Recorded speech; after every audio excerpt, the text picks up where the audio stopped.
When science meets spirit, understanding neurodivergence through both the brain and the soul.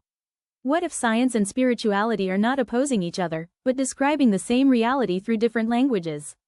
Across the world, autism and neurodivergence are rising at rates that continue to spark both scientific investigation and deeply personal reflection.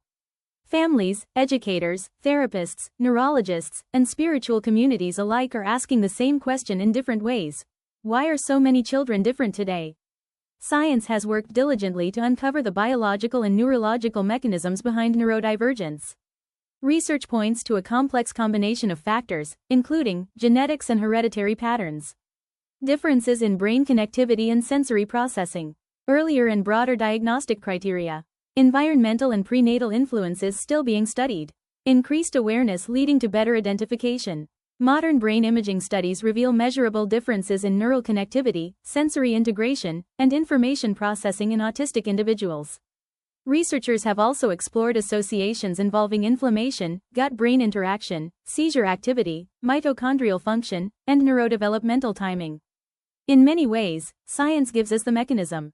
But spirituality asks a different question. What is the meaning behind these differences? Beyond disorder, a different perspective. For decades, neurodivergent children were misunderstood. Many were labeled difficult, disconnected, delayed, disruptive, emotionally distant.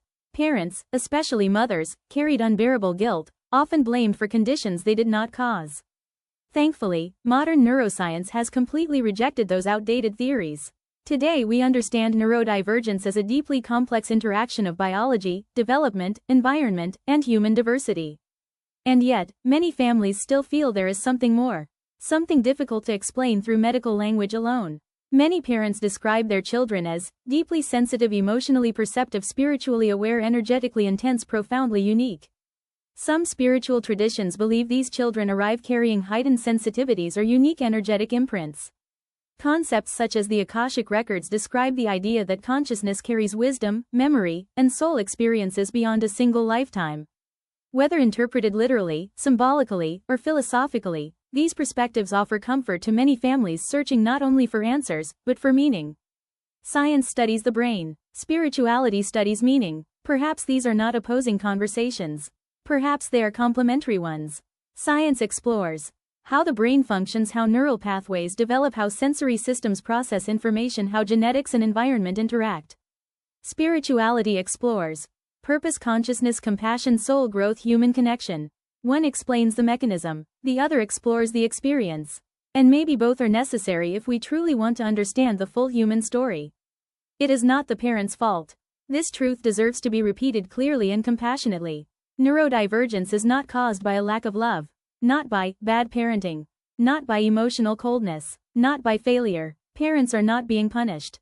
Children are not mistakes. Many families are doing the best they can while navigating systems that still struggle to understand neurological differences with empathy and nuance.